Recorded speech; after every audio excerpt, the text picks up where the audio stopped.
अल्लामा रफ़ीक trust ना ही सिर्फ health camps का इनेकाद कर रहा है बल्कि ख़वातीन को खुद मुख्तार बनाने के लिए English speaking, computer classes, mehndi और ब्यूटिशन के कोर्सेज का इनेकाद भी कर रहा है। तो आइए चलते हैं और करते हैं इस नेक मिशन के बानी मकसूद अहमद साहब के पास और जानते हैं उनकी कहानी। मेरी तालीम जो हुई है, मेरी जो शिक्षा हुई है, वो एक मंदिर के अंदर हुई कि मेरी हिम्मत को सराहो यारो और मेरे हमराह चलो, मैंने एक शम्मा जलाई है हवाओं के खिलाफ। और जैसी जिंदगी वहाँ मुसलमानों की है, म्यांमार हो, बांग्लादेश हो, पाकिस्तान हो, अफगानिस्तान हो, ईरान हो, इराक हो, तुर्कमेनिस्तान हो, इंग्लैंड हो, लंदन हो, ऑस्ट्रेलिया हो, जितने भी कंट्रीज हैं, कनाडा हो, यूएई हो, अगर मुसलमान कहीं शान के साथ जीता है तो वह सिर्फ हिंदुस्तान में जीता है।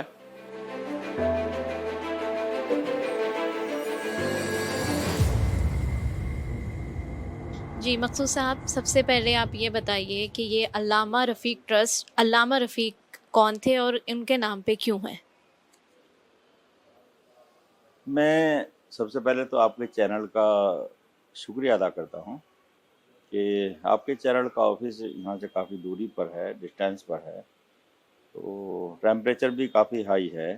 इतने दर्जे हरारत में, इतनी गर्मी में, तपिश में आपको के चैनल को जो एहसास हुआ कि कोई अगर एंटीरियर में काम कर रहा है तो वहाँ मिला जाए, देखा जाए, तो सबसे पहले तो आपके जो चैनल है उसका मैं शुक्रिया अदा करता हूँ, थैंक्स करता हूँ, और आपकी टीम का। अब दूसरा जो आपने सवाल किया कि अल्लामा रफ़ीक साहब कौन थे, तो अल्लामा रफ़ीक साहब हाफिज़ थे, आलिम थे, दारुल देवबंद से फ़ारिग थे और दारुल के जो मुहतमिम थे कारी तैयब साहब, जो मौलाना कासिम नानोतवी की फैमिली से हैं, उनके खलीफा थे। और उनके खलीफा भी तकरीबन एंड ऑफ द लाइफ, आखिर तक रहे, जब तक कारी तैयब साहब रहे, 35 साल के करीब वो मुहतमिम थे, तो ये भी 35-34 साल तक उनके खलीफा रहे। दूसरे जो सिलसिला होता है औलिया कराम का, वली अल्लाह का, वली अब्दाल कुतुब का, तो उसमें भी एक बहुत बड़े बुजुर्ग अल्लाह वाले थे, हज़रत मसीहुल्लाह खान, तो उनके भी आप बड़े ख़ास थे और उनके मदरसे जलालाबाद में आप बुखारी शरीफ का दर्स देते थे।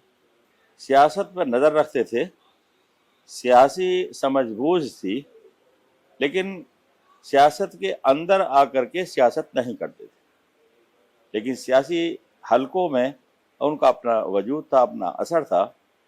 और जब उनका इंतकाल हुआ 1990 में, तो उस वक्त जो प्रधानमंत्री चंद्रशेखर जी थे, वो खुद वहाँ तशरीफ ले गए, राजा विश्वनाथ प्रताप सिंह गए, चौधरी देवीलाल जी गए, तो उससे उनकी जो कद्दावर शख्सियत है उसके बारे में ये मालूम होता है कि जिसके लिए प्रधानमंत्री जैसे लोग उनके जनाजे की नमाज में शिरकत के लिए जाएं, उनका क्या मामला होगा।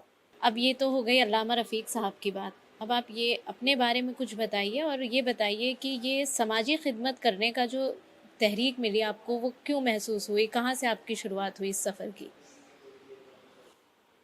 हमला जी, मेरी जो तालीम है वो एक सरकारी प्राइमरी स्कूल से शुरू हुई, प्राइमरी पाठशाला टोडापुर। ये पहले मेरठ ज़िले में था, फिर मौर्या जी जब गाज़ियाबाद के एमपी हुए तो गाज़ियाबाद ज़िला हो गया, और फिर बहन कुमारी मायावती के ज़माने में हापुड़ को अलग ज़िला कर दिया, तो आज के दिनों में ये गांव जो है वो हापुड़ ज़िले में है। उसी गांव के पास मेरा गांव हिम्मतपुर। और फिर कुछ दिन के बाद मेरी तालीम जो हुई है, मेरी जो शिक्षा हुई है, वो एक मंदिर के अंदर हुई। तो घर की परवरिश का मुझ पर बचपन से उसका असर था। तो मैं मंदिर में ये कहता था, जो वहाँ के हेड मास्टर थे, कि मुझे नमाज पढ़ने भी जाना है। हालांकि उस वक्त मेरी उम्र जो 7-8 साल या 9 साल रही होगी, तो वो जो मंदिर के पुजारी थे वो मुझसे कहते थे कि ये फर्श बिल्कुल साफ है, यहीं नमाज पढ़ लो। और मैं मंदिर में नमाज पढ़ लिया करता था। अच्छा। फिर एक जाटों का स्कूल था, जूनियर हाई स्कूल खड़रिया, वहाँ मेरी शिक्षा हुई। फिर RS के इंटर कॉलेज सिंभावली में मैंने 12th क्लास की। फिर किसान डिग्री कॉलेज सिंभावली से BSc करी। फिर MSc करी मोदीनगर से। मुझे ये फख्र भी है कि मेरी तमाम एजुकेशन जो है हिंदू स्कूल्स में हुई। मुझे इस पे खुशी है, मुझे इस पर फख्र है। मैं एक दिन भी किसी मुस्लिम स्कूल में नहीं गया। और कभी कभी तो मुझे ऐसा भी लगता है कि अगर शायद मैं कहीं जामिया या अलीगढ़ में चला जाता जी। तो शायद मैं मिशनरी का आदमी ना बनता। हम्म। तो ये भी मेरे लिए अच्छा हुआ और ये सकारात्मक हुआ कि मैंने वहाँ देखा किस तरह से वो लोग काम करते हैं, कैसे वो कैडर बनाते हैं, कैसे वो स्किल डेवलपमेंट करते हैं और कैसे जंगलों में वो अपना आगे अपलिफ्टमेंट अपनी कम्युनिटी को कर रहे हैं। जिस वक्त मैं मोदीनगर बसा तो उस वक्त मोदीनगर आबादी नहीं, वो इंडस्ट्री लगा रहे हैं। जिस वक्त सिंभावली कस्बा नहीं, वो शुगर फैक्ट्री लगा रहे हैं। हम अपनी आबादियों में लगाते हैं बिरयानी, कोरमा, कबाब। बिल्कुल सही बात। वो अपनी आबादियों में लगाते हैं industry, school, college, skill centre, medical college, engineering college. और बात करते हैं कि हमारे साथ इनजस्टिस हो गया। हमारे रोल मॉडल प्रोफेट मोहम्मद हैं। हमारी ज़िंदगी में जो अक्स है वो कुरान का होना चाहिए, रसूलुल्लाह का होना चाहिए। और कुरान और इस्लाम ने तो हमें बताया है कि जिस मुल्क में रहो उससे वफादारी करो। ये हमारा वाक्य नहीं है, हमारा स्टेटमेंट नहीं है, बल्कि हमारे मजहब सिखाता है कि जहाँ रहते हो वहाँ के कवानीन को मानिए, वहाँ के कवानीन के हिसाब से चलिए। मुसलमान तो सीधे हाथ से काम करते हैं, लेकिन हिंदुस्तान में तो उल्टे हाथ पे चलते हैं। तो फिर उल्टे हाथ पे क्यों चलते हैं? मुसलमानों को तो सीधे हाथ पे चलना चाहिए। क्यों? क्योंकि भारत का कानून है। तो मुसलमान तो ज़कात निकालने का हुक्म है, तो टैक्स क्यों देते हैं मुसलमान 30%? क्योंकि गवर्नमेंट ऑफ इंडिया जहाँ हम रहते हैं वहाँ का कानून है जी। और वो हमारे लिए लाजमी है। हुकूमतों से मिल करके, हुकूमतों से अपना राइट लेकर के हम आगे बढ़ते चले जाएंगे। तो जैसे हमारे मुख्तसर से सेंटर में कई लड़के गवर्नमेंट स्कूल में टीचर लग गए, कई लड़के MBBS हो गए, कई लड़के BMS हो गए। एक लड़का हमारा यहाँ से पढ़ करके BMS फाइनल में है, जैद अहमद, और उसने वहाँ सेंट्रल काउंसलर का इलेक्शन जीता और आमना जी 73 वोटों से ABVP को हराया NSUI के बैनर से। एक लड़का अभी राम मनोज तिवारी यहाँ पढ़ता था, 2022 तक उसने यहाँ सीखा बहुत कुछ। सीखने के बाद उसकी बहुत हिम्मत डाउन थी, कमज़ोर था, लेकिन उसे आत्मविश्वास हुआ, उसे हौसला मिला और वो दिल्ली गवर्नमेंट DSSB के through TGT science as a TGT science काम कर रहा है। मुसलमान लड़के भी, मुसलमान लड़कियां भी और सभी जो बरादरी, चूँकि इलाका ये वाल सिटी मुस्लिम मेजोरिटी इलाका है, इसलिए ज़्यादा मुसलमान बच्चे ही आते हैं। लेकिन अगर कोई कास्ट का, बिरादरी का अगर कोई और भी आता तो हम उसको वापस नहीं करते। जी नहीं, आपने तो नाम बताया ही है। तो यहाँ काफ़ी लोग जो आए हैं उन्होंने मेहंदी के भी कोर्स किए हैं, मोमबत्ती बनाने के भी काम किए हैं और स्क्रीन पेंटिंग के भी काम सीखे हैं। कंप्यूटर में भी करके वो काफ़ी आगे बढ़ गए हैं। बिजनेस भी काफ़ी हाई फाई पहुँच गए हैं। काफ़ी लड़के साहिबाद इंडस्ट्री एरिया पहुंच गए हैं। काफ़ी लड़के मसूरी इंडस्ट्रियल एरिया में इंडस्ट्री लगाए बैठे हैं। वो लोग जो मामूली शऊडंडी झुग्गियों में रहते थे, अब वो इंडस्ट्री के मालिक बन के MD कहलाते हैं। आप ये बताइए कि अल्लामा रफ़ीक ट्रस्ट के बुनियादी मकासद क्या हैं और इसके मिशन क्या हैं आगे ज़िंदगी में? अल्लामा रफ़ीक ट्रस्ट का जो मकसद है वो है कि इक्वलिटी, जस्टिस, कम्युनल हारमोनी।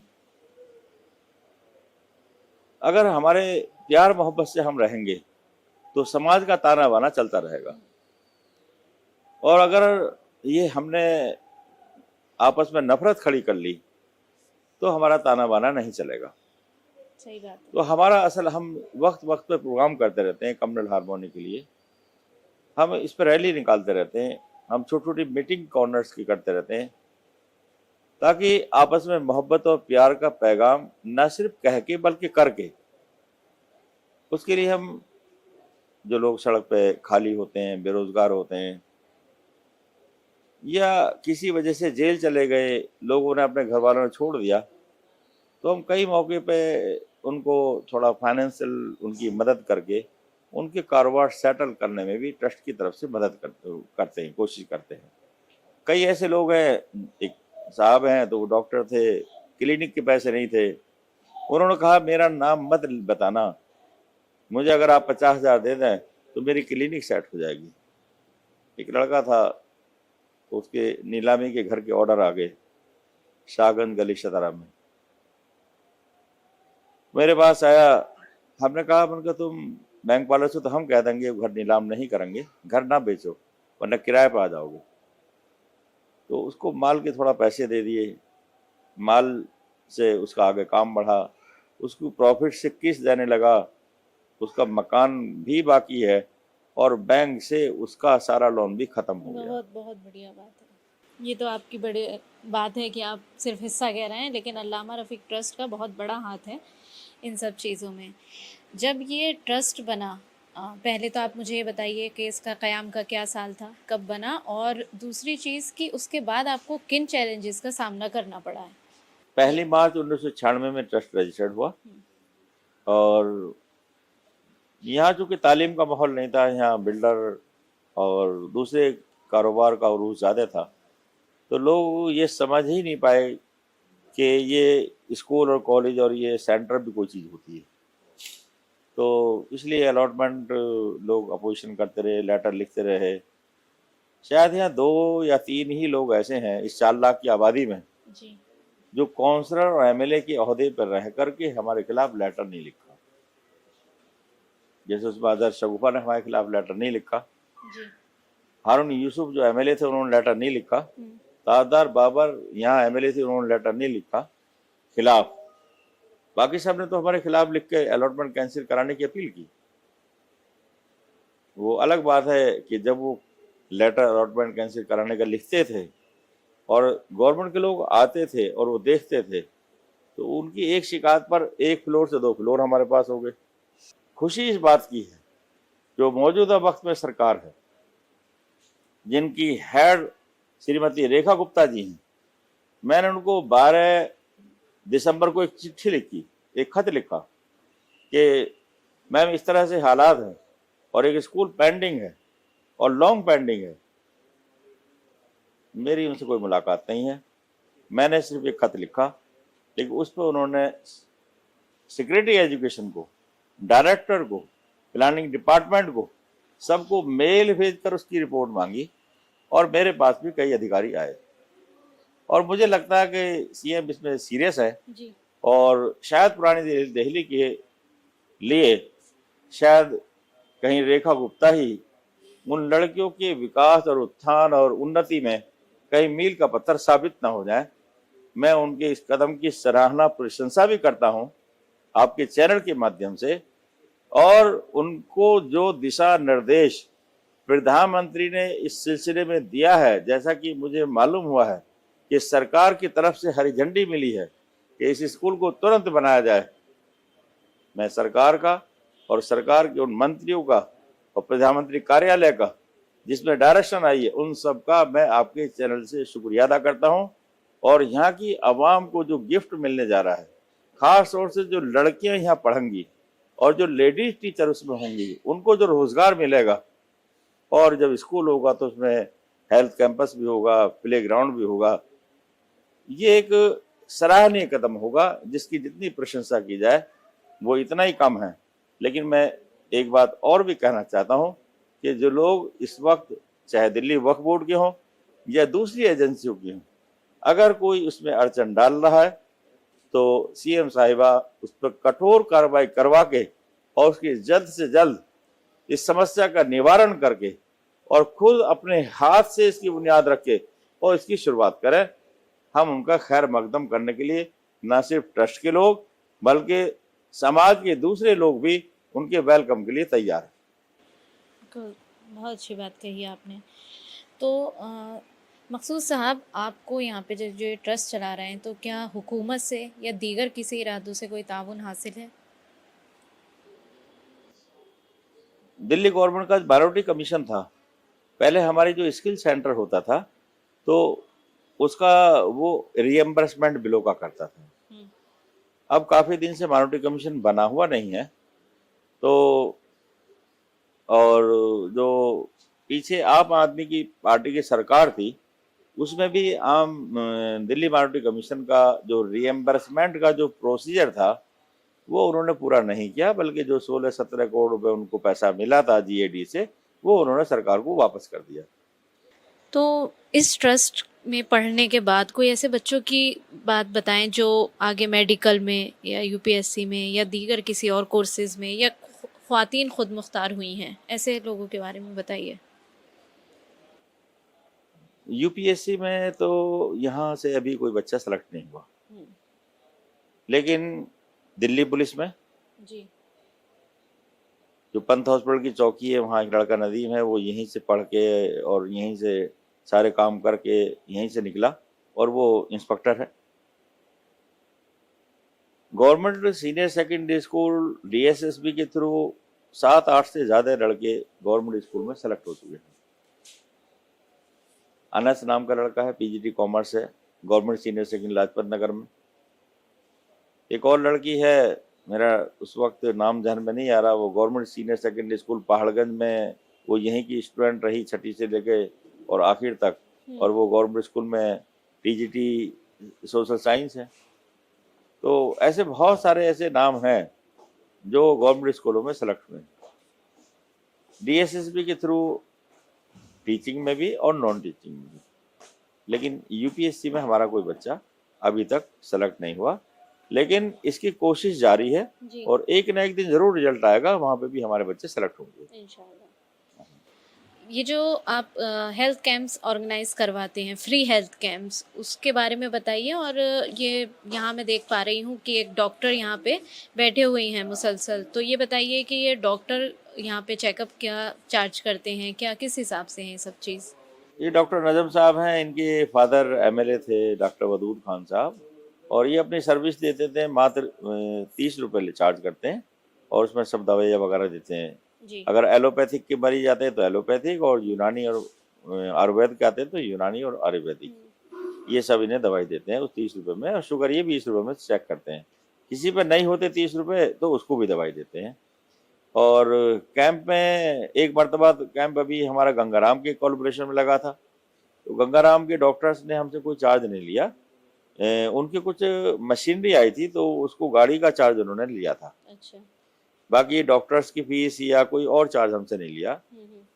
एक कैंप में अपोलो हॉस्पिटल ने कोलैबोरेशन में लगाया, तो उन्होंने भी हमसे कोई चार्ज नहीं लिया, सिवाय वही जो उनकी मशीनरी हम लेकर आए थे, गाड़ी से लेकर आए, गाड़ी से छोड़ कर आए, तो उसके नॉमिनल चार्ज उन्होंने लिए थे।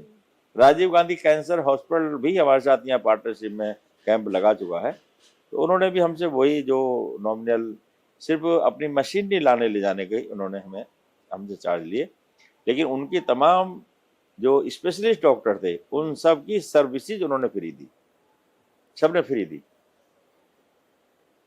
तो इस तरह से जितने भी हॉस्पिटल हैं वो यहाँ हमसे कोई चार्ज नहीं लेते जी।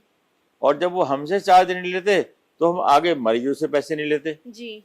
तो एक अच्छा खासा फायदा ये हो रहा है कि इतने बड़े हॉस्पिटल्स के लोग, फोर्टिस का भी यहाँ कैंप लग चुका है, तो वो बड़े बड़े हॉस्पिटल के डॉक्टर, और वो फ्री में लोगों को यहाँ उनका ईसीजी आके कर देते हैं, डेंटल चेकअप कर देते हैं, आंखों का सारा जो सिस्टम होता है उससे चेकअप कर लेते हैं, उन्हें दवाई यहाँ फ्री मिल जाती हैं। वो 1 महीने में एक बार हमारा होता है। अच्छा, क्या अंदाज़न आप बता सकते हैं कि अब तक कितने बच्चे यहाँ से पढ़ के पास आउट हो चुके हैं, और जो ख़वातीन यहाँ पर आ रही हैं, अपने मतलब बैचेस के बारे में, और जो भी आप यहाँ पे कोर्सेज करा रहे हैं उसके बारे में ज़रा तफसील से बताएं। यहाँ मेडिकल में तो तकरीबन 17-18 बच्चे सेलेक्ट हो चुके हैं। सऊदी अरब में भी लड़का सुबहाने काम कर रहा है, तिब्बिया कॉलेज में भी 4-5 लड़के हैं, अफनान है, जैद है, और इसी तरह से जो फार्मेसी में भी लड़के हैं यहाँ के आगे निकले हुए, अरबिन के सामने जुहैब, उसका करोड़ों का बिजनेस है इस वक्त, जो है अरविंद के सामने जेड फार्मेसी। जी। तो इसी तरह बहुत सारी लड़कियां भी बहुत हायर उसमें चली गई। और ये जो ट्रेलिंग है, अभी जो लाल किले पे जो ब्लास्ट हुआ था, जी। और उसमें एक लड़के की डेथ हुई थी, मोहसिन। तो उनकी जो मिसेज हैं सुल्ताना, उन्होंने यहीं से जो है सिलाई सीखी है। और उस वक्त वो सिलाई सीखना उस वक्त से कारगर हो गया जब उनके शौहर का अचानक हादसा हुआ। और वो उससे अपना कुछ कपड़े सी लेती हैं, उनसे पैसा मिल जाता है, जी। जिससे समाज के लोगों के सामने उनको हाथ नहीं फैलाना पड़ रहा। तो इस तरह के बहुत सारे एग्जाम्पल हैं जिसमें लोग लड़कियां अपना परिवार चला रही हैं। अब ये बताइए कि टाइम्स ऑफ इंडिया ने आपके ऊपर एक किताब लिखी है, उसके बारे में थोड़ी तफसील से बताएं। टाइम्स ऑफ इंडिया में एक साहब है, विवेक शुक्ला, और वो उन्होंने बीबीसी में भी काम किया है। जी। तो ये उन्होंने मेरी जीवनी के ऊपर किताब लिखी, तालीम की रोशनी फैलाते हुए मकसूद अहमद। और जी। विवेक शुक्ला एक हिंदी अंग्रेजी के लिए लिखते ही हैं दर्जनों अखबारों में। और आमतौर पर वो Navbharat Times, Times of India, Hindustan Times, Patriot, BBC, Lokmat में लगातार लिखते हैं। जी। और साउथ दिल्ली के जो अखबार बिजनेस, इकोनॉमिक टाइम्स, और इन पे भी वो काफी लिख चुके हैं। 12,000 से ज्यादा आर्टिकल उनके छप चुके हैं। कनाट प्लेस में